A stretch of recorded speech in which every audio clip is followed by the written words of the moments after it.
এই ভালো এই খারাপ গল্পের চতুর্থ অংশ। তিথিকে বাড়িতে আনা হলো তার পরের দিন।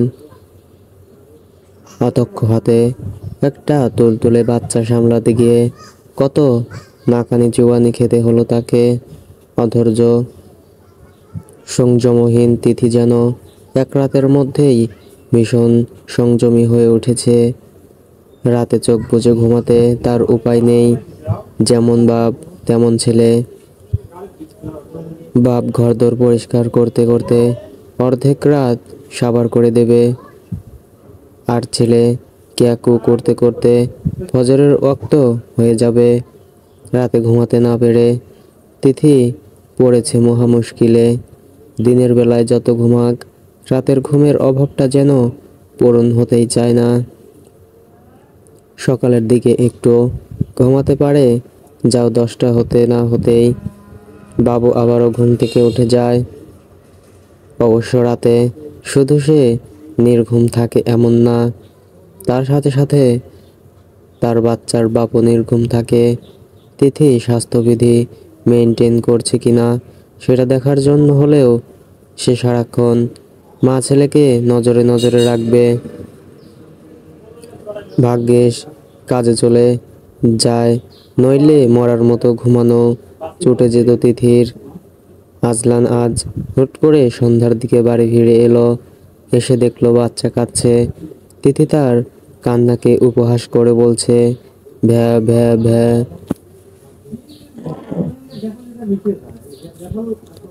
মায়ের এমন উপহাস দেখে সে আরো চিৎকার করে কেঁদে যাচ্ছে হাত পা নেড়ে। আজলান দরজার কাছে এসে দাঁড়াতেই তিথি বলল, তোর জন্য চুল আঁচড়াতে পারছি না ডোডো। দেখ দেখ, চোখের নিচে কালি। একটু মায়া হয় না তোর? হবেই বা কেন? বাপ বজ্জাত, ছেলে বজ্জাত হবে না? তুই ভালা মানুষের বেটা নস, কিন্তু আমি তো তোর মা। 9 মাস পেটে রেখেছি, তোর কত লাথি খেয়েছি। আমার জন্য তোর মায়া হয় না ডোডো? ডোডোর কান্না থামার নয়। আজলান তার অস্বাভাবিক কান্না দেখে ভুরু কুঁচকে ভেতরে ঢুকলো। তিথি তাকে দেখে ভূত দেখার মতো চমকে গেল। আজলান হ্যান্ড ওয়াশ দিয়ে হাত ধুয়ে তোয়ালেতে হাত মুছতেই তিথি একটা ব্লু গ্যাস ম্যাচ নিয়ে এসে বলল, নাও নাও, আগুন ধরাও আগে। আজলান হাত বাড়িয়ে দিতে আগুন ম্যাচ জ্বালালো। আগুন ছুঁয়ে বাচ্চার কাছে যেতে আজলান কোলে তুলে নিয়ে দেখলো সে হিস করে রেখেছে, তাই কাঁদছে। তিথির দিকে কটমট চোখে তাকিয়ে আজলান বলল, তুমি ওকে এভাবে ফেলে রেখেছ? তিথি বলল, আমি জানতাম না। আজলান বলল, তোর ঠান্ডা লাগলে তোমাকে ছাড়বো না আমি। ননসেন্স মহিলা, খেয়াল কোথায় থাকে তোমার? তিথি গোমরা মুখে ডোডোর দিকে চেয়ে রইল। ডোডোকে পরিষ্কার করে কোলে তুলে নিল আজলান। তিথি দেখল সে একদম শান্ত হয়ে গেছে। 9 মাস পেটে রেখে দুনিয়া দেখিয়েছে সে, আর হয়েছে বাপ পাগল। বাপ ধরলেই কান্দা বন্ধ, বাপ কোলে নিলেই ঘুম। এ কেমন কথা তিথি বুঝে পায় না। ডোডো ঘুমিয়ে যেতেই আজলান বলল,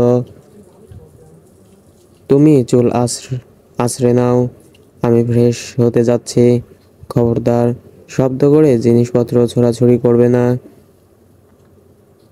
বলেই কাপড় চোপড় নিয়ে ওয়াশরুমে চলে গেল সে। এসে দেখলো তিথি বেঘরে ঘুমোচ্ছে। মাথার নিচে বালিশ নেই, হাত খোপাটা খুলে গিয়েছে। আজলান তার মাথার নিচে বালিশ দিল, তারপর লাইট নিভিয়ে নিচে চলে গেল কফি খেয়ে তিথির জন্য। চা বিস্কুট নিয়ে ঘরে আসা মাত্রই দেখতে পেল তিথি ঘুম থেকে উঠে দোলনার সামনে বসে ডোডোর ঘুমন্ত মুখ ধরে বলছে, এই দুষ্টু ছেলে উঠ বলছি। সারা রাত আমাকে ঘুমাতে না দেওয়ার ফোন দিয়ে এঁটেছিস না বাপ ছেলে মিলে। আমি কিন্তু অত রাত জাগতে পারবো না ডোডো, বলে দিচ্ছি কিন্তু। তুই কাঁদবি, আমি ঘুমোবো। আমার মনে কিন্তু মায়া দয়া নেই ডোডো। আমি পাষাণ মা বুঝলি। এই ছেলে তুই উঠবি না বলেই দোলনায় ধূপধাপ মাথা ঠুকালো। আজলান ঘরে প্রবেশ করতে করতে বলল, তোমার পাগলামো কমবে কিসে? তিথি অসহায় চোখে চেয়ে রইল, বলল, ওকে এখন ঘুম পাড়ালে কেন?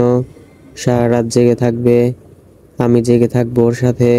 তুমি ঘুমিও, তাহলে তুমি ওকে খাইয়ে দিও, আমি দেব না। আজলান বলল, চুপচাপ চা খাও। তিথি এসে চা দেখে বলল, আমি মগ ভর্তি চা খাই, এসব অল্প চায়ে হবে না। আজলান বলল, চা বেশি খাওয়া ভালো না। বেশি খাবো। আজলান গর্জে বলল, ওকে ফাইন। আজলানের নির্দেশে কিছুক্ষণ পর মগ ভর্তি চা নিয়ে এলো আইজা। তিথি চা খাওয়া শেষ করে আজলানকে জড়িয়ে ধরে থুতনিটা বুকে ঠেকিয়ে মুখের দিকে চেয়ে প্রশ্ন করলো, আচ্ছা বলো তো, ডোডো কাকে বেশি ভালোবাসে, তোমাকে না আমাকে? ছেলেরা আমাকে একটু বেশি ভালোবাসে। তিথি খুশি হয়ে বলল, তুমি এতদিন পর একটা ভালো কথা বললে। তোমাকে একটু কম কেন ভালোবাসবে? যেটা একটু কম মনে হয় সেটা অপ্রকাশিত রয়ে যায়। ছেলেরা বাবাকে ভালোবাসে কিন্তু সেটা প্রকাশ করতে পারে না। তার মানে তুমিও শ্বশুর আব্বাকে খুব ভালোবাসো, তাই না? আজলান বলল, জানি না, ছাড়ো। তিথি বলল, বলো না, তুমি শ্বশুর আব্বার সাথে ভালো করে কথা বলো না কেন? একটা সময় গিয়ে তুমি ওনাকে কথা বলার জন্য খুঁজে পাবে না। তুমি কথা বলাকে এত অপছন্দ করো কেন? আমাকেও কত অপছন্দ করো। আজলান বলল, তুমি চুল আঁচড়ে নাও, তোমার কাছে এখন যথেষ্ট সময় আছে। তিথি চিরুনি নিয়ে এসে আজলানের হাতে ধরিয়ে দিয়ে বলল, তুমি আঁচড়ে দাও।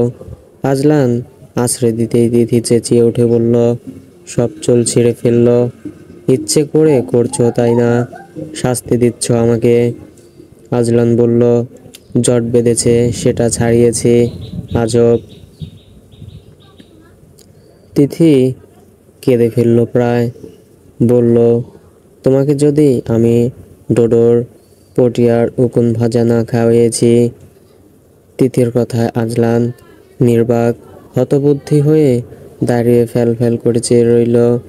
তার চোখ মুখ দেখে তিথি পালাতে যাবে তখনই আজলান তাকে খপ করে ধরে ফেলল। তিথি চেঁচিয়ে বলল, ডোডোরে, তোর বাপ আমাকে মারছে দেখ। ডোডোর নামকরণ আর গরু জবাই করে আকিকা করা হলো। 21তম দিনে বেশ বড়সড় আয়োজন হয়েছে সেদিন। ওর পুরো নাম দেওয়া হয়েছে শেখ তাজদিদ আইজান। মফিজ সাহেব আর মালিকা বেগমের খুশির শেষ নেই নাতিকে পেয়ে। তিথি এতটাই ব্যস্ত যেন সে ছেলের বিয়ে দিচ্ছে।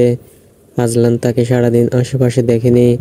নতুন নতুন কোল পেয়ে ডোডো ভীষণ খুশি।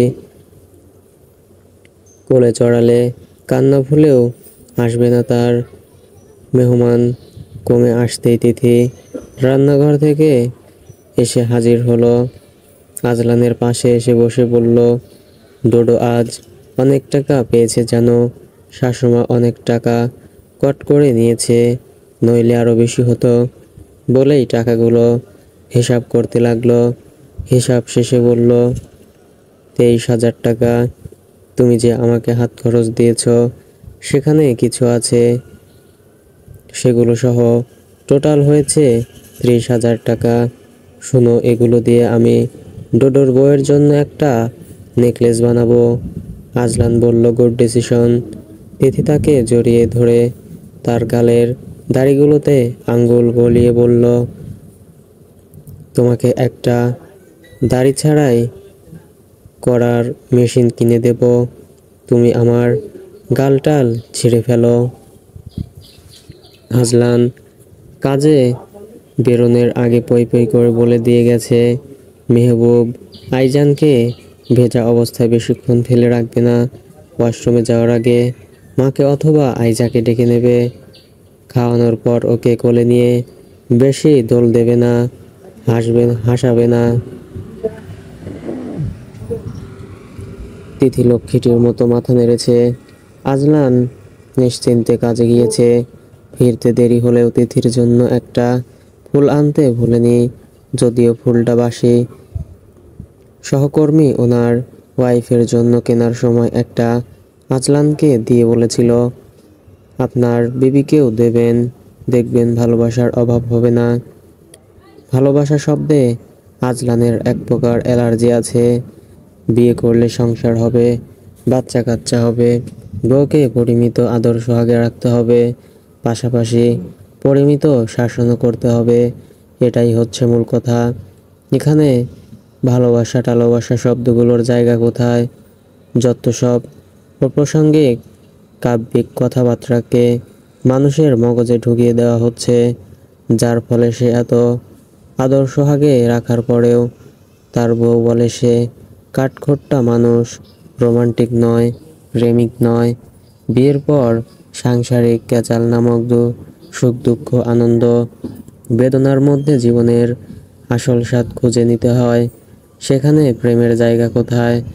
বাচ্চা হওয়ার পর সেখানে বিছানায় ভালো মতো জায়গা হচ্ছে না, সেখানে আবার প্রেম না চাই। এসব প্রেম ভালোবাসার মতো সস্তা সস্তা লেকচারগুলো কবি সাহিত্যিকরা আবিষ্কার না করলে প্রতিটা মানুষ সংসারী হওয়ার প্রতিযোগিতায় লেগে পড়তো। কিন্তু এখনকার মাথামোটা পাবলিকগুলো কবি সাহিত্যিক নামক উজবুকদের দ্বারা প্রভাবিত হয়ে প্রেম আর ভালোবাসার গভীর মর্মার্থ খুঁজতে গিয়ে স্বামী সংসার কিচ্ছু চেনে না। মাঝে মধ্যে বোধহয় স্বামীকে বলতে ভুলে যায়, কে গো তুমি, কোথায় থাকো, কোথা থেকে এসেছো, তুমি নারী না পুরুষ? ফুলটা আনার পর সেটাকে সে বেডসাইড টেবিলে রেখে ওয়াশরুমে চলে গিয়েছে। তিথি ফুলটা দেখা মাত্র চিৎকার চেঁচামেচি শুরু করে দিল। ফোনটা তার সহকর্মী দিয়েছে। একথা তিথি বিশ্বাস করবে না। পুরুষ মানুষ কেন পুরুষ মানুষকে ফুল দেবে? এ অসম্ভব।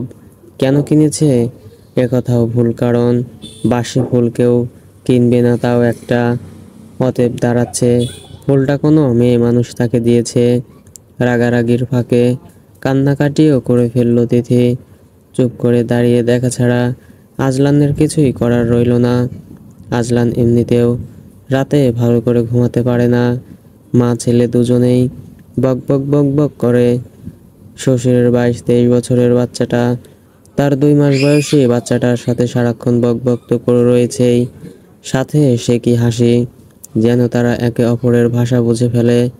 আজলান কানের উপর বালিশ চাপা দিয়েও ঘুমাতে পারে না। মাঝরাত অবধি বক বক করতে গিয়ে যখন দুজন ক্লান্ত হয়ে পড়ে, তখন মা তার ছেলেকে বলে, ডোডোরে, তোর বাপটা সারাদিন কত কষ্ট করে বাইরে, কত কষ্ট করে রোজগার করে আমাদের জন্য, তোর জন্য আমি তোর বাপের কাছেও ঘেঁষতে পারি না, একটু মাথাও টিপে দিতে পারি না। তোর মনে কি দয়া মায়া নেই ডোডো? আজনালের তখন রাগ হবে, নাকি নিজের অষ্টের পরিহাস ভেবে সে দুঃখ যাপন করবে? কিছুই ভেবে পায় না সে। সেদিন কাজে বেরোনোর সময় আজলান দেখে তিথি ঘুমে ঢুলু ঢুলু চোখ নিয়ে কোনো মতে উঠে বসেছে। সে যাওয়ার সময় একটু এগিয়ে যাওয়ার জন্য ঘরের বাইরে বের হয়। আজও তাই। আইজান তখনও ঘুম। তার ঘুমন্ত মুখে কয়েকটা আদর দিয়ে আজলান বেরিয়ে যাওয়ার সময় যখন বলল, বাবুকে চোখে চোখে রাখবে, তিথি হাই তুলে বলে ওঠে, ও আমাকে চোখে চোখে রাখে যাতে তোমার কাছে না যেতে পারি। আজলান বলল, ননসেন্স মহিলা। তিথি বলল, তোমার সাদা পায়জামায় হলুদ হলুদ যে রংটাকে আমি তরকারির ঝোল বলেছি, ওটা আসলে ডোডোর পটির রং ছিল। আমি ভাই বুঝি না কিছু। ও খায় সাদা তরল জিনিস, পটি কেমনে হলুদ হয়? বেরোনোর সময় মাথা গরম করতে চায়নি আজলান, কিন্তু তিথির কথায় রাগ চেপে রাখতে পারেনি। বাহু চেপে ধরে বলল, পায়জামা ধুয়ে পরিষ্কার করে রাখবে। দাগটা না গেলে আমি তোমাকে সোজা বের করে দেব। তিথি বলল, আমি তো সেটাই চাই বস, একবার বের করে দেখো না। বাচ্চাকে ফিডার খাওয়াতে হাগুমুতু পরিষ্কার করতে কি মজা, হাড়ে হাড়ে বুঝবা। আজলান বাড়ি ফিরে ফ্রেশ হয়ে এসে ডোডোকে কোলে নিয়ে বাইরে থেকে ঘুরে আসে। কোলে নিয়ে হাঁটলে ডোডোর চাইতে খুশি আর কেউ হয় না। আজলান তার নরম নাকটাতে নিজের নাক ঘষে আদর করে। তখন অদ্ভুত অদ্ভুত শব্দ করে ডোডো, যেন কত কিছু বোঝে সে। হঠাৎ হঠাৎ ঢেকুর তোলে। ছোট্ট শরীরটার ঘ্রাণ অদ্ভুত লাগে আজলানের। কোনো কৃত্রিম সুগন্ধি মাখতে হয় না, তারপরেও মিষ্টি একটা সুঘ্রাণ বাচ্চাটার গায়ে। আজলান তার গায়ে টুপটাপ আদর করে তাকে হাসালো, আর তারপর পরে গল গল করে দুধ বমি করে দিল সে। আজলান দেখল তার হাত আর বুকের কাছের শার্টটা ভরে গেছে বমিতে। তিথিকে ডাকতেই তিথি দৌড়ে এলো, হাই হাই করে বলল, যা খেলি সব বের করে দিলি ডোডো। তুমি আমাকে বকো, এখন নিজেই ওকে এমন করে হাসালে কেন? ও তো সব বের করে দিল, নিজে কি ওকে খাওয়াতে পারবে? ওকে খাওয়ানোর মুরুদ তো নেই, শুধু বের করে দেওয়ার মুরুদ আছে তোমার। আরও মুখে কত বড় বড় লেকচার। নিজের ওড়না দিয়ে সব বমি মুছে দিয়ে তিথি ডোডোকে কোলে নিয়ে যেতে যেতে বলতে লাগলো, হ্যাঁ রে ডোডো, তোর আক্কেল জ্ঞান কখন হবে? খাওয়া মাত্রই সব বের করে দিস। এখন কিছুক্ষণ পর আবার চিল্লাবি খিদে পেয়েছে বলে। আমার কি তোকে খাওয়ানো ছাড়া আর কোনো কাজ নেই? তোরও কি খাওয়া আর হাগুমুতু করা ছাড়া আর কোনো কাজ নেই? মায়ের হয়ে তোর বাপকে দুটো কথা তো বলতে পারিস না? হাতে হাতে কাজ করার মুরুদও তোর নেই, শুধু পারিস ভ্যা ভ্যা করে কাঁদতে। বেয়াদব ছেলে একটা। সর, আর কাঁদিস না, তোদের বাপ ছেলের ঢং দেখলে বাঁচি না। আম্বিয়া বেগমের কোলেও বেশিক্ষণ ছেলেকে রাখবে না সে। তেল মাখা শেষে কোলে নিয়ে ফেলবে। গোসল করানোর সময় ধরতে দেয়, ও খাওয়ানোর সময় কোলে নেয়, নামাজ পড়ার সময় দেয়, বাকি সময় ছেলেকে কোল থেকে নামাবে না। আম্বিয়া বেগম বলল, তুই এক বেটা মানুষের মা হলি, আমাদের গুলো জলে জলে ভেসে ভেসে আসছে। তিথি ভর্ৎসনা করে বলল, তোমরা হচ্ছ পুরনো আমলের অশিক্ষিত আনপড়া মেয়ে মানুষ, আমি হচ্ছি স্মার্ট মাদার। 21 শতাব্দীর মেয়েরা কি তোমাদের মতো বাচ্চাকে রশি দিয়ে বেঁধে, সেই রশি কোমরে গিট বেঁধে ঘরের কাজ করবে? আম্বিয়া বেগম বললেন, তোর এক ঠোঁট আছে, কেউ পারবে না তোর সাথে। তুই একটা জিনিস। তিথি বলল, আমাকে সবাই বলতো, তুই কেমনে সংসার করস দেখমু, জীবনেও তোর ঘর সংসার হবে না, তোর মতো পাগল ছাগলের জীবনেও স্বামী সংসার হবে না। এখন আমি তাদের বুড়ো আঙ্গুল দেখিয়ে দিয়েছি বলে বলে এসেছি, দেখে আয় কিভাবে। শ্বশুর শাশুড়ি আর বড়টাকে জব্দ করেছি। আম্বিয়া বেগম বললেন, সর। ডোডোর মুখে ভাত ছোঁয়ানো হয়েছিল অনেক আগে, 5 কি 6 মাস বয়সে। তখন তার বয়স 13 মাসে পড়েছে। ডোডো এখন টুকটাক খেতে শিখেছে। এখন তিথি তাকে ভাতের পাশাপাশি ঠান্ডা চা খাওয়ানো শিখিয়েছে। আর চায়ে তার এত নেশা হয়েছে যে সে চায়ের কাপ দেখলেই হাত ঝাপটানো শুরু করে। সাবু খেতে না চাওয়ায় আজকাল ধমক দিতেই সে কি কান্না। তিথির কাঁধে মাথা ফেলে ফুপিয়ে ফুপিয়ে কেঁদে গেল ছেলের মুখে। মাও কেঁদে ফেলবে এমন অবস্থা। তিথি বলল, আমার ছেলেকে অমন করে বকবে না। আমরা মা ছেলে এই বাড়িতে ঠ্যাং দেখিয়ে চলে যাব বলে দিচ্ছি। বলেই ডোডোকে বলল, ডোডো ডোডো, পাই পাই কোনটা দেখাতো। পা পা। ডোডো পা দুটো দোলাতে লাগলো। আজলান হতভম্ব হয়ে গেল। রেগে গিয়ে ডোডোর হাত পা বেঁধে দুধ খাইয়ে দিতে দিতে বলল, চুপচাপ খাও। মেহবুব, তুমি ওকে কি শেখাচ্ছ এসব? তিথি বলল, কচু, এসব কি হচ্ছে? তোমার ছেলেটার ওপর এভাবে অত্যাচার করছো কেন?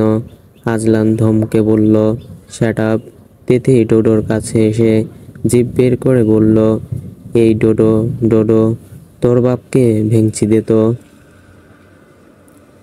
ডোডো জিভ বের তাকালো আজলানের দিকে। আজলান অবাক হয়ে তাকাতেই তিথি হেসে উঠল, সাথে ডোডো খিলখিল করে হাসতে লাগলো।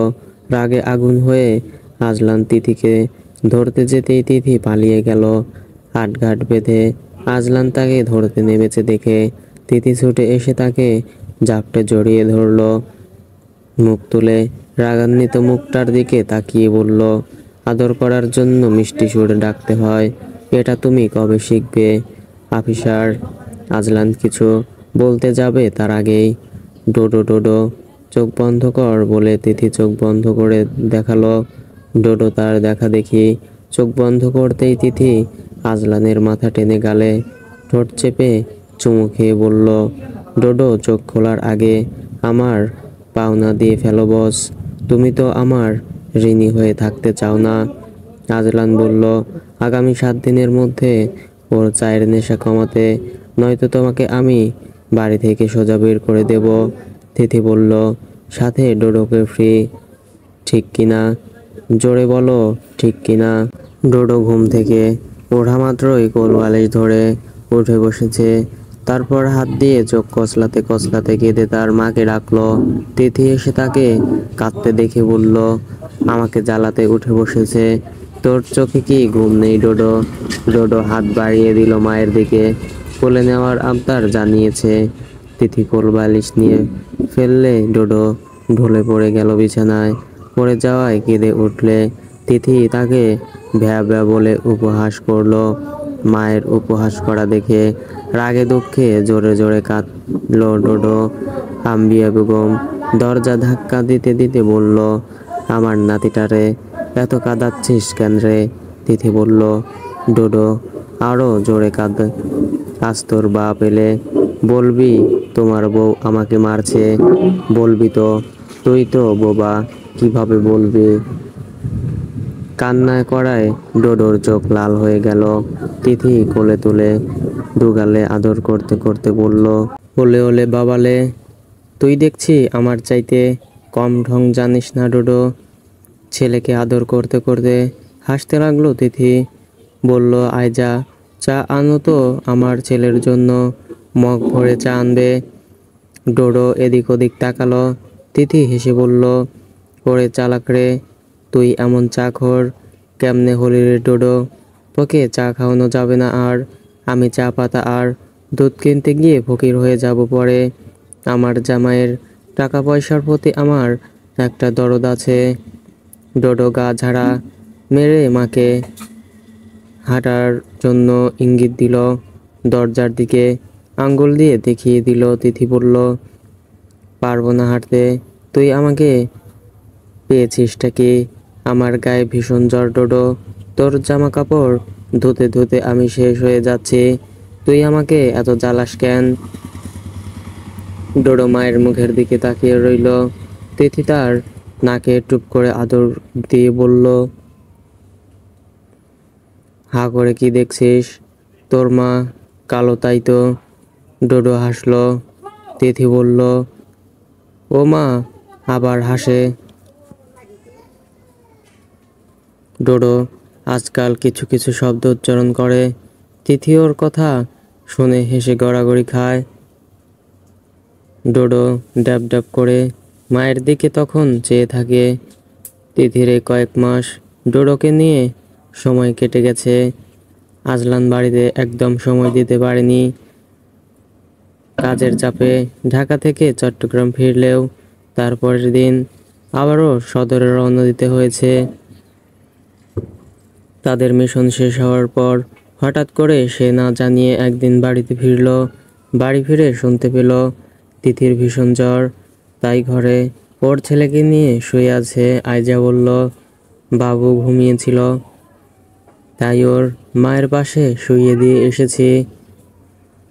আজলান ঘরের দরজার সামনে দাঁড়াতেই দরজার ফাঁক দিয়ে দেখতে পেল তিথি চোখ বুজে আছে।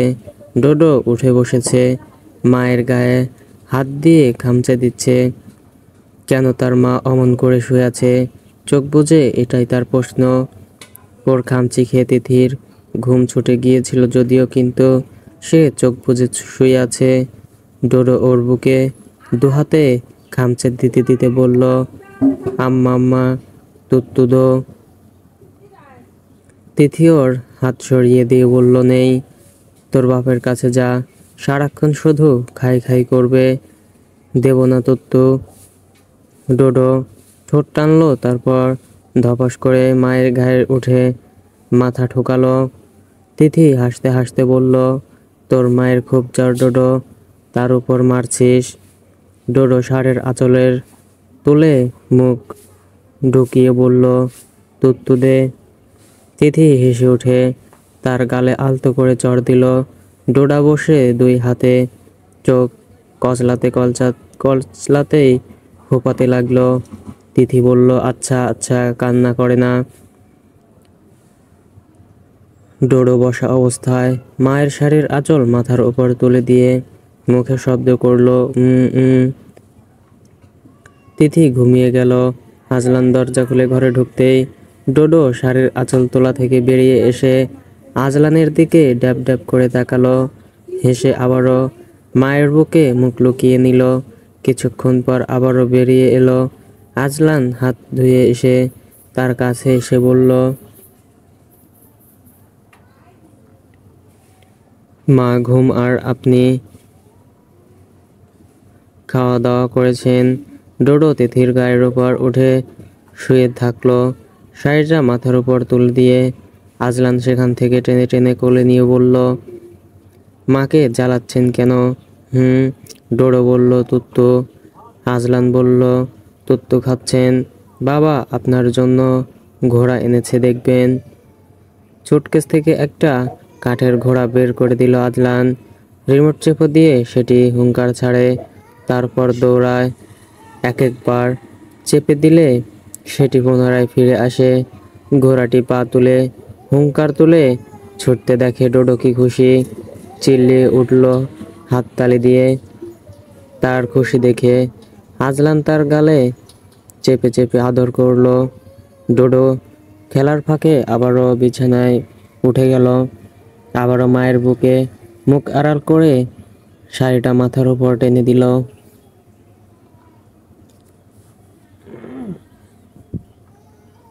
কিছুক্ষণ পর তিথি আচমকা চেঁচিয়ে উঠল।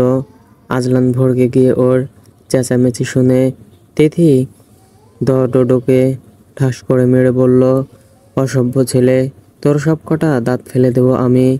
পরে আজলানকে দেখে সব ব্যথা বেদনা জ্বর ভুলে গিয়ে বলল, আমার জানাজায় আসতে এত তাড়াতাড়ি কেন এসেছেন? আজলান ইউনিফর্ম চেঞ্জ করতে করতে বলল, তুমি তোমার ছেলেকে নিয়ে দিব্যি আছো। ডোডোর খাওয়া তখন সম্পূর্ণ হয়নি। সে খেতে খেতে একবার মায়ের মুখের দিকে আর একবার বাবার মুখের দিকে তাকাচ্ছে। তিথি বলল, এই ছেলেকে আমি বেচে দেব, কেউ বাদর ছেলে কিনবে কিনা দেখিও তো। আজলান বলল, বাদর বানিয়েছে কে? তিথি বলল, আমি বানিয়েছি। আর কে? তিথি বলল, আচ্ছা আচ্ছা, তুমি গোসল করে এসো, আমি খেতে দিচ্ছি, এখন ঝগড়া করব না। আজলান ডোডোর দিকে চেয়ে বলল, আগে ওনার খাওয়া শেষ হোক। ডোডো শেষে দাঁতের জোর দেখাতে ভুলো না কিন্তু। ডোডো কি বুঝলো না বুঝলো কে জানে, বলে শব্দ করলো। তিথি রেগে মেগে বলল, বাপের কথায় সায় দিচ্ছিস? তোকে আমি বেঁচে দিব ডোডো, তোর মতো ছেলে আমার দরকার নেই। তোরা বাপ ছেলে দুটোই অত্যাচারী, আমি থাকবো না আর এই বাড়িতে। আজলান ফিরেছে দেখে আম্বিয়া বেগম নানান রকম রান্নার আয়োজন করেছে। আজলানের সাথে আইজার বিয়ে নিয়ে কথা হচ্ছিল। আফতাব সাহেব। আজলান আপাতত কোনো মন্তব্য জানায়নি। আফতাব শেখ জানালো, আগামীকাল আয়জাকে দেখতে আসবে পাত্রপক্ষ। সে যেন উপস্থিত থাকে। রাতে তিথি খাওয়া দাওয়া করতে পারেনি তেমন। বাড়িতে ডাক্তার এনেছিলেন আফতাব শেখ। ওষুধ খাওয়ার পর তিথির জ্বর আরও বেশি বেড়েছে। ডোডো খাওয়া দাওয়ার পর একা একা খেলছে। খিদে না পাওয়া অবধি আর কান্না করবে না। আইজা তাকে নিয়ে গিয়েছিল কোলে করে। ফুপির সাথে তার দারুণ ভাব। আম্বিয়া বেগমের চোখের মনি সে। এখন কথা বলা শিখছে সারাক্ষণ। দাদ্দা দাদ্দা বলে চিল্লায়। বাবা ডাকতে বলে, বাব্বা বাব্বা। সবাই তার কথা শুনে হেসে কুটি কুটি হয়। তিথি জ্বরে উল্টাপাল্টা বকছিল। আজলান ঘরের মেঝে মুছে ঘরটা গোছগাছ করলো। সারা ঘরে ডোডোর কাপড় চোপড়, খেলনাপাতি, দোলনা ইত্যাদি মিলে হজবরল অবস্থা। সব গোছগাছ করতে করতে সে খেয়াল করলো তিথি মাথাটা পর্যন্ত তুলতে পারছে না। মাথাটা পানি দিয়ে ধুয়ে দিল সে। তারপর মুছে দিতে দিতে বলল, ইচ্ছে মতো পানিতে গা চুবিয়ে রেখেছিল বাথটবে, তাই না? তিথি বলল, তুমি একদিন পরে এসে আমাকে বকছো কেন গো? আজলান ধমকে বলল, আমার প্রশ্নের অ্যান্সার দাও মেহবুব। তিথি বলল, জ্বর তোমার হয় না? না হয় না। ডোডোরও যদি এমন হয়, বাচ্চাটার কি হবে তখন? তিথির মাথাটা তার বুকে ঠেকল। বলল, আমার ডোডো অনেক শক্তিশালী। তার বাহু তোমার চাইতে মোটা হবে, বুঝেছ? ওর মায়ের বুকের দুধ কত ভিটামিন আছে জানো? আজলান বলল, ডাক্তার কি বলেছে? বলেছে আজ মরেও যেতে পারি। আজলান তাকে বুক থেকে সরিয়ে দিয়ে বলল, সব সময় ফালতু কথা বলবে না মেহবুব। ডোডোর কথা ভাবো। এসব বলার আগে ফালতু মেয়ে মানুষ। তিথি বিছানায় ঢলে পড়ে বলল, ডোডোকে তুমি রেখো, আমি চলে যাব। আজলান বলল, আরেকবার এসব ফাউল কথাবার্তা বললে সোজা ঘাড় ধাক্কা দিয়ে বের করে দেব। তিথি হেসে বলল, ধুর বোকা লোক, আমার বাপের বাড়িতে যাওয়ার কথা বলছি। আজলান বলল, এতদিন যাওনি কেন? এখন আমি চলে এসেছি, আর যেতে পারবে না। আয়জা ডোডোকে নিয়ে এলো। সে মাকে খুঁজছে। আজলানকে দেখে কোলে ঝাঁপ দিয়ে বলল, আম্মা। আজলান বলল, ওই তো ওখানে। ডোডো চোখ কচলাচ্ছে, তার মানে ঘুমাবে। আজলান পিঠে কাঁধে মাথা ফেলে হাত বুলিয়ে দিল। ডোডো কিছুক্ষণের মধ্যে ঘুমিয়ে গেল। ডোডো ঘুমিয়ে যেতেই আজলান তাকে দোলনায় রেখে বলল, দেখি থার্মোমিটার দাও, জ্বর কতটুকু দেখতে হবে। তিথি থার্মোমিটার জিহ্বার নিচে দিল। আজলান জ্বর চেক করে দেখলো 100। আয়জা বলেছে ওর গায়ে 102 জ্বর ছিল। একটু কমেছে দেখে আজলান নিশ্চিত হলো। বিছানায় বেডশিট আর বালিশের কভার চেঞ্জ করার জন্য একটা চেয়ারে বসিয়ে দিয়েছিল তিথিকে। তারপর বিছানো শেষে তিথিকে কোলে করে ওয়াশরুমে ঢুকিয়ে ব্রাশ করালো। তিথি তার গায়ে ট্রেস দিয়ে দাঁড়িয়ে ব্রাশ করেছিল। তারপর ফ্রেশ ওয়াশ দিয়ে মুখ ধুয়ে দিল। এলোমেলো চুলগুলোতে চিরুনি চালিয়ে বলল, অপরিচ্ছন্ন থাকলে রোগ জীবাণু আরো বেশি আক্রমণ করে মেহবুব। এখন বলো কেমন লাগছে? তিথি তাকে বুকে মাথা ফেলে বড় করে শ্বাস ফেলে বলল, খুব ভালো। তুমি এসেছো তাই আমি সুস্থ হয়ে গিয়েছি, কিন্তু দুর্বল লাগছে। তুমি না থাকলে আমি বোধহয় মরেই যাব। আজলান তাকে কোলে নিয়ে বিছানায় নিয়ে এলো। শুয়ে দিয়ে বলল, জ্বর ওঠানামা চেক করতে হবে। যদি জ্বর কমে তো ভালো, না কমলে সোজা নিয়ে যাবে চেম্বারে। তিথি বলল, ডোডোকে আমার পাশে দাও। আজলান ডোডোকে তার পাশে এনে দিল। ঘুমন্ত মুখটাতে আদর করে বলল, ওর মুখে আঁচড় কিসের? রাগ করে নিজের নখ দিয়ে নিজেই আঁচড় দিয়েছে। বাপের মতো হাড় বজ্জাত হয়েছে। কি এমনি বলি, এতটুকুনি বেটা, অথচ কত রাগ তার। তোর বাপের বউ থেকে গেছে কষ্ট করে, কিন্তু তোর বউ কতদিনও থাকবে না দেখিস। আমি ভালো শাশুড়ি হব, তুই তোর বাপের মতো হলে তোর বউকে দিনে দিনে দিয়ে আসবো ওর বাপের বাড়ি। আজলান বলল, চুপ, অযথা বকছো তুমি, ওর ঘুম ভেঙে যাবে। তিথি বলল, ও ঠোঁট ফুলিয়ে ঘুমাচ্ছে। ফোলা ঠোঁটে চুমু খেয়ে বলল, আমার সোনারে, ঘুমালে তোরে কত আদর লাগে। আজলান বলল, ননসেন্স, ওকে ঠোঁটে চুমু দিতে বারণ করেছি মেহবুব, ওসব ভালো না। তুমি যে দাও, কখন দিয়েছি? আমাকে দাওনি। আজলান দাঁত কিরমির করতেই তিথি বলল, নিজে দিলে দোষ নেই, আমি দিলেই দোষ। আমি আমার সোনাটাকে জড়িয়ে ধরে ঘুমাই। ছেলেকে জড়িয়ে ধরে ঘুমিয়ে গেল তিথি। আজলান ড্রিম লাইট জ্বালিয়ে দিয়ে ঘুমিয়ে পড়ল।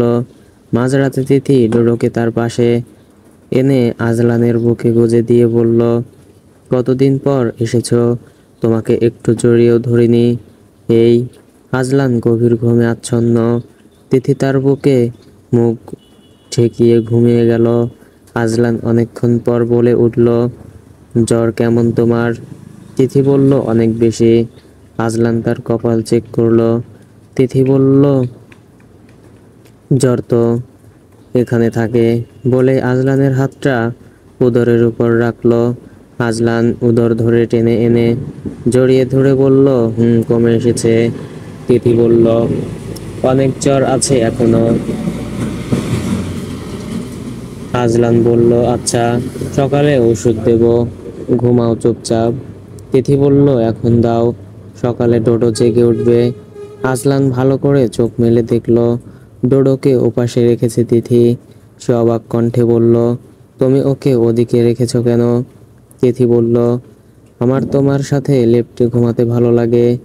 আজলান তার দিকে চোখ ফেলে বলল, কে যেন চলে যাবে বলেছিল।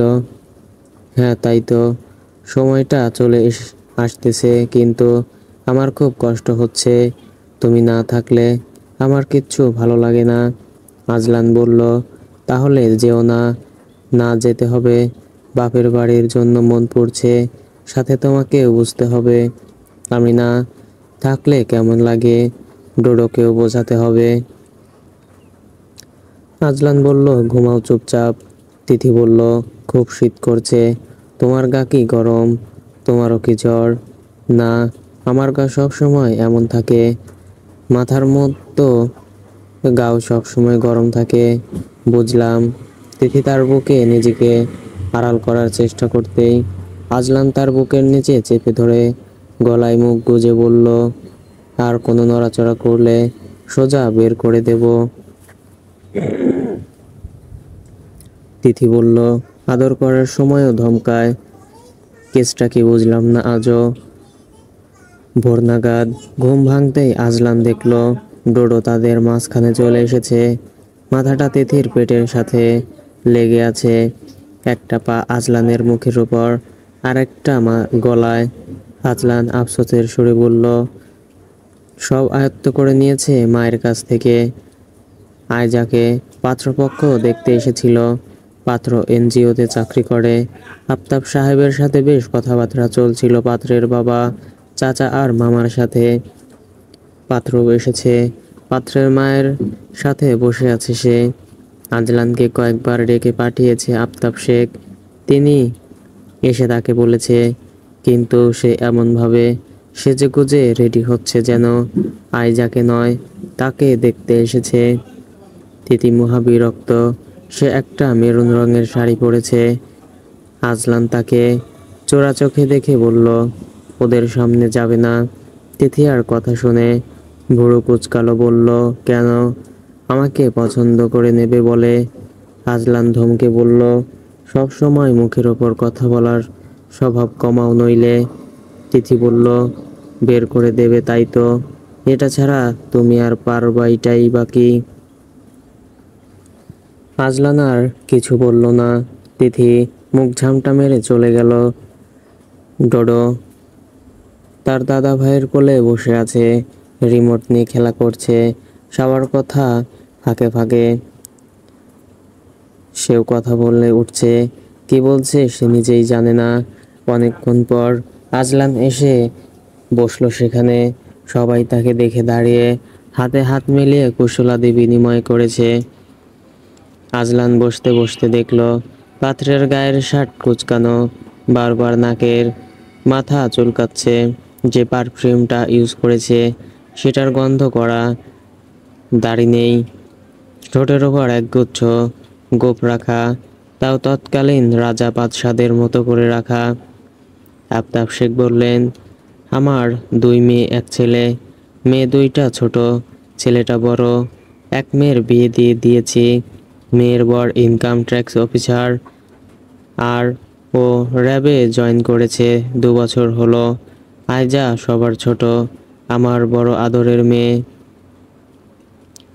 আজলানকে চুপ থাকতে দেখে আফতাব শেখ বললেন, ইনি হচ্ছেন ছেলের বাবা, ইনি মামা, ইনি ছোট চাচা, আর ইনি মা।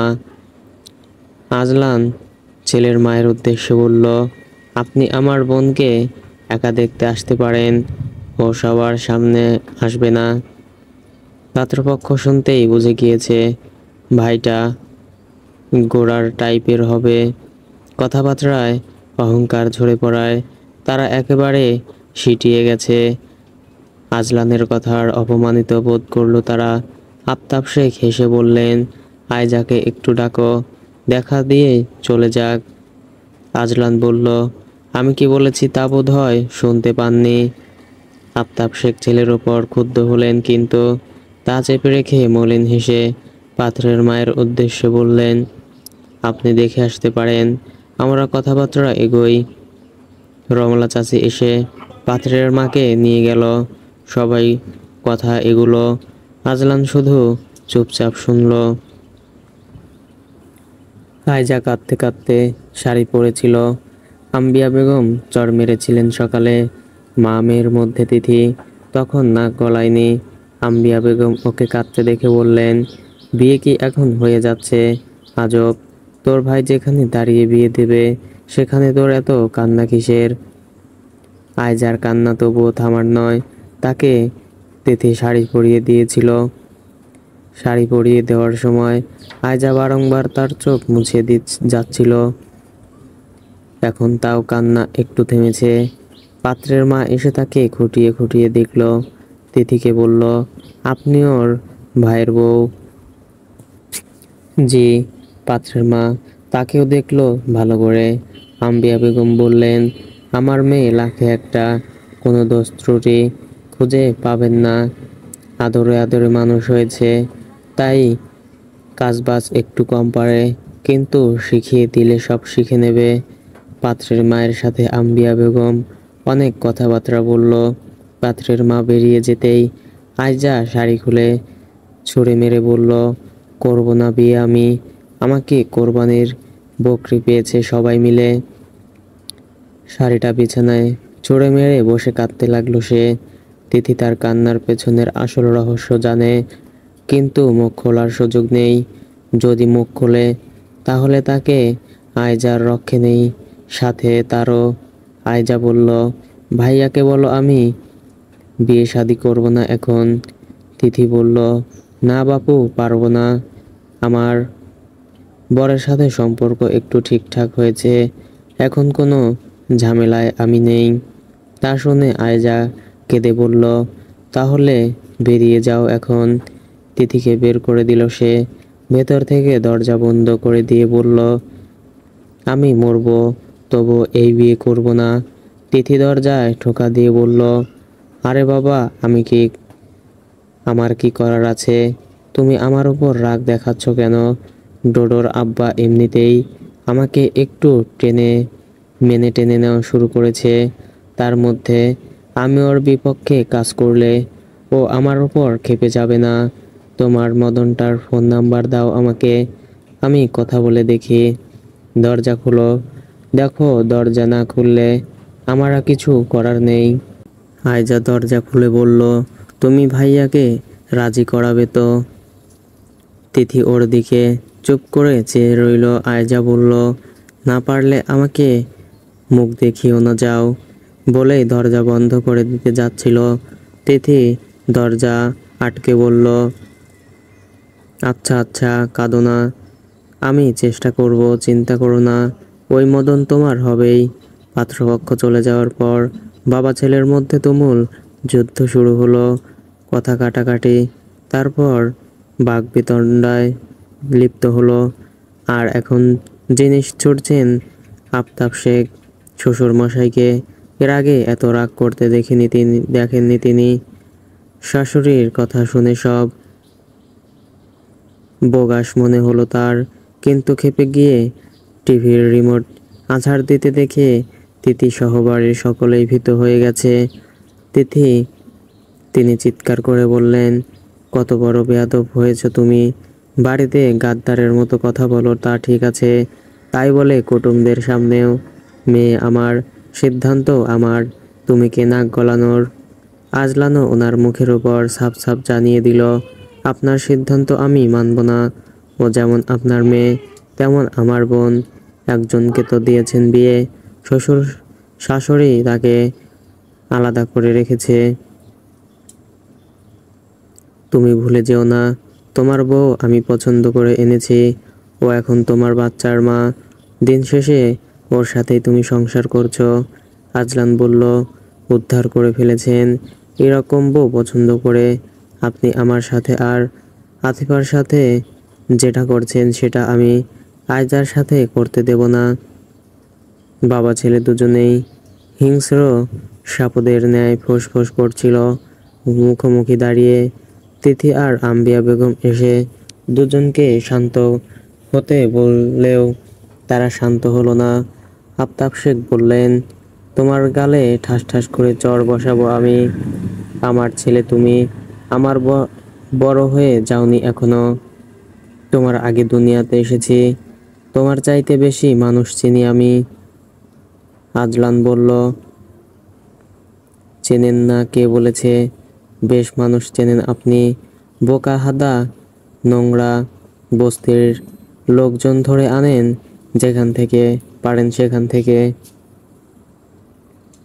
আমি আমার সিদ্ধান্তে অটল থাকবো, মনে থাকবে, কথার কোনো হেরফের হবে না। ওই বস্তির ঘরে আমি আয়জাকে দেব না, মানে দেব না। তোমাকে শান্ত হতে বলেছি, বাপ ছেলে কি করেছো? আফতাব শেখকে ধরে বসিয়ে গ্লাসে পানি ঢেলে বাড়িয়ে দিয়েছিলেন আম্বিয়া বেগম। আফতাব শেখ গ্লাসটা সরিয়ে দিতেই সেটি ভেঙে খান খান হয়ে গেল। তিথি এক ঝটকায় আম্বিয়া বেগমকে সরিয়ে দিয়ে বললেন, তুই সর, তোর ছেলেকে মহা বেয়াদব বানিয়েছিস। এই বাড়িতে আমার দু কথার দু পয়সার দাম নেই। কত বড় বেয়াদব সে, যার সাথে সংসার করছে তাকে পর্যন্ত বাজে কথা বলা ছাড়ছে না। আজলান বলল, আপনি জিনিস ভাঙছেন কেন? সব সময় নিজের সিদ্ধান্ত সবার উপর চাপিয়ে দেওয়া বন্ধ করুন। আপনার কথায় সব হবে না, ওসব রাগের ধার ধারি না আমি। আপনার কথায় শেষ কথা হবে না, হবে না মানে হবে না। আফতাব শেখ রাগে ফুঁসছেন। আম্বিয়া বেগম চিৎকার দিলেন, আজলান, তুই বেয়াদবি করছিস এবার, মানুষটা হাঁপাচ্ছে দেখতে পারছিস না তুই? তিথি এসে আজলানকে বলল, তুমি যেতে পারছো না এখান থেকে, এত তর্ক করছো কেন? উনি অসুস্থ হয়ে পড়লে তখন কি হবে? আজলান বলল, এই চুপ, একদম চুপ, একদম শ্বশুরের সাফাই গাইবে না আমার সামনে। সব কটা পচা গাঁও গ্রাম থেকে উঠে আসা পাবলিক পচিয়ে ফেলবে ঘরদোর সব কিছু। তিথি বলল, আমিও পচা গাঁও গ্রামের মানুষ, তো কি হয়েছে? কি হয়েছে দেখতে পাচ্ছ না? আম্বিয়া বেগম বললেন, খোকারে তোর পায়ে পড়ি, আবার বউয়ের সাথে ঝগড়া শুরু করিস না। আজলান গটগট পায়ে হেঁটে চলে গেল। চিৎকার চেঁচামেচি শুরু। শুনে ডোডো কান্না করছিল খুব। তিথি তাকে কোলে না নিয়ে দাঁড়িয়ে আছে দেখে রমলা চাচি এসে বলল, বউ তুমি এমনভাবে খাড়াইয়া আছো কেন? বাবুরে কোলে নাও। ডোডো হামাগুড়ি দিয়ে তার পায়ের কাছে এসে বসলো, তার শাড়ি টান দিয়ে ডাকলো, আম্মা। আয়জা বলল, আমার বিয়ে নিয়ে কাউকে ভাবতে হবে না, ওদেরকে বলেছে আমার বিয়ে নিয়ে ঝগড়াঝাটি করতে।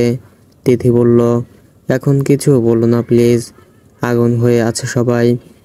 ও যদি তোমাকে বিয়ে করতে চায় তাহলে বলো ওর পরিবারকে পাঠাতে, কিন্তু ও একটা কোচিং সেন্টারে পড়ায় আর মাঝে মধ্যে ড্রাইভিং করে, মা বাবা নিয়ে ভাড়া বাসায় থাকে, ঘরবাড়ি করেনি এখনো, চাকরি বাকরি পায়নি। তিথি বলল, তোমার ওই ছেলের সাথে সম্পর্কে জড়ানোর আগে তোমার পরিবারের কথা ভাবা উচিত ছিল, এমন ছেলের সাথে সম্পর্কে জড়ানো উচিত হয়নি। এখন আমি কি করব? আমার কিছু করার নেই। আজকের পর তোমার ভাইয়ের সাথে আমি কোনো তর্কেও জড়াতে চাই না। পরে বলবে আমি নিজে বস্তি, কথাও বলছি বস্তির হয়ে। আয়জা বিছানায় দুহাতের ভর দিয়ে বসে ঘন ঘন গাল মুছতে মুছতে লাগলো। তিথি বলল, আমি মাকে বলবো। আয়জা বলল, ওই মহিলা মারতে মারতে মেরে ফেলবে আমাকে, তুমি কিছু করো নইলে আমি। তিথি বলল, দেখো, ভুলভাল কিছু ভেবো না, সবাই যা চায় তা পায় না, আমিও যা চেয়ে এসেছি তা পাইনি, যা পেয়েছি সেটাকেই আঁকড়ে ধরে আছি এখনো। আয়জা বলল, ওনার চাকরি হলে সব ঠিকঠাক হয়ে যাবে, গ্রামের বাড়িতে ওদের পুরনো বাড়ি আছে, টাকা পয়সা হলে নতুন ঘর তুলবে। তিথি বলল, আচ্ছা ওর নাম্বারটা দাও। আয়জা বলল, উল্টাপাল্টা কথা বলবে না তো, তুমি তোমার বরের হয়ে কথা বললে আমি ফোন নাম্বার দেব না। তিথি বলল, আমাকে বিশ্বাস না করলে কিছু করার নেই। আয়জা ভয়ে ভয়ে নাম্বারটা দিল ওর হাতে। আয়জা বলল, এখন কোচিংয়ে থাকবে, বিকেলে ফোন দিও, উনি কিন্তু তোমাকে চেনে, আমার মান রেখো। বিকেলের দিকে তিথি ফোন দিয়েছিল ছাদে গিয়ে। ডোডো ছাদে খেলছে, আবোল তাবোল কথা বলছে, কিছুক্ষণ পর পর আকাশে উড়ে যাওয়া পাখি দেখে চেঁচাচ্ছে।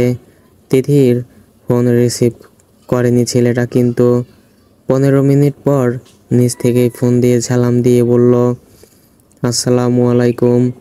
জারিফ, মইনুল বলছি, আপনি কে বলছেন? ওপাশ থেকে গাড়ির হর্নের শব্দ শোনা যাচ্ছে, গলাটাও কি কঠিন শোনালো, আরেকটা ফাটাকেস্ট। আয়জার কপালে চটে গেল নাকি, কিন্তু কণ্ঠস্বরটা খুব চেনা। তিথি বলল, মইন ভাইয়া। ওপাশ থেকে কণ্ঠস্বরটা বলে উঠল, আরে তিথি ভাবি আপনি। তিথির গলা থেকে আর কোনো শব্দ আসছিল না। সে অবিশ্বাসের সুরে জিজ্ঞেস করলো, আপনি কি আয়জার সিনিয়র জারিফ ভাই? ওপাশ থেকে উত্তর এলো, জি। কিন্তু তিথি ফোনটা কেটে দিল সাথে সাথে। আয়জার কাছে ছুটে এসে বলল, আমি কিছুতেই এই সম্বন্ধ করতে পারবো না, আমি নেই এসবে। ওর তাহলে জারিফ মইনুল। আয়জা বলল, এভাবে বলো না, তুমি তো চেনো তাকে। তিথি নিজেকে ছাড়িয়ে নিয়ে বলল, তোমার ভাইও চেনে, তাকে গিয়ে বলো আমি নেই এসবে, শেষমেশ আমি ড্রাইভারকে। আয়জা তাকে থামিয়ে দিয়ে বলল, ও গাড়ি চালানো শিখেছে, এটা কি খুব ছোট কাজ? তুমিও তোমার বরের সাথে থাকতে থাকতে অহংকারী হয়ে যাচ্ছ। তিথি বলল, আমি ছোট করে বলিনি, তোমার ভাই যেটা বলতো সেটা বলছি, তুমি এটা ভালো কাজ করনি। আয়জা বলল, এমন করো না প্লিজ। তিথি বলল, সরি, আমার কিছু করার নেই। আফতাব শেখ আপাতত চুপ করে আছেন, ছেলের কাণ্ড কারখানা চুপচাপ দেখছেন তিনি। তবে বাবা ছেলের কথাবার্তা বোধহয় এবার পাকাপোক্তভাবে বন্ধ হয়ে গেছে। আজলান বাড়িতে ফিরে 8 ঘন্টা ধরে শাওয়ার নিল। তিথির সাথে কথা সেই বন্ধ হয়েছে, আর কোনো কথা হয়নি। কলের ওপর কল আসছিল তার ফোনে। তিথি তাকে ব্যস্ত হয়ে কথা বলতে দেখে যেটা আন্দাজ করছিল সেটাই হলো। রাতের খাবার টেবিলে জানালো তার সহকর্মীর ফুপুর ছেলে র্যাবে সদ্য জয়েন করেছে। তার পরিবার আজকে কাল বাদে পরশু দেখতে আসবে। ওই ছেলের হাতে আইজাকে তুলে দেবে সে। Decision final. বাড়ি গাড়ি ছেলে কোনো কিছুতেই খুঁত নেই। তিথি তখন আইজাকে দেখছিল, তার ভেতরটা যেন দেখতে পাচ্ছিল সে, কিন্তু তারপরেও না দেখার ভান করে রইল। তার কিছু করার নেই। বিছানায় বসে ডোডোকে খাওয়ানোর সময় আজলান এসে একটা ছবি দেখালো ফোনের স্ক্রিনে।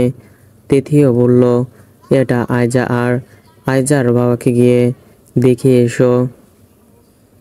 তিথি কথা শুনতে পায়নি, এমন ভাব করে ডোডোকে দোল দিতে লাগলো, মাথা নিচু করে আদর করতে লাগলো। ডোডো বাবার গলা শুনে খাওয়ার ফাঁকে চোখ গোল গোল করে চাইলো। বাবার বাড়িয়ে দেওয়া ফোন কেড়ে নিয়ে মেঝেতে ফেলে দিয়ে মায়ের বুকে গুজে গিয়ে বলল, মাম্মাম তুত্তু। তিথি বিড়বিড় করলো, খাওয়ার সময় ডিস্টার্ব করলে এরকম করবি। আজলান মা ছেলের দিকে খ্যাপাটে দৃষ্টিতে চেয়ে রইল। সো ফ্রেন্ডস, ভুল ত্রুটি হলে ক্ষমার দৃষ্টিতে দেখবেন এবং নিত্য নতুন গল্প দেখতে চাইলে চ্যানেলটি সাবস্ক্রাইব করে পাশেই থাকবেন। এতক্ষণ সাথে থাকার জন্য ধন্যবাদ।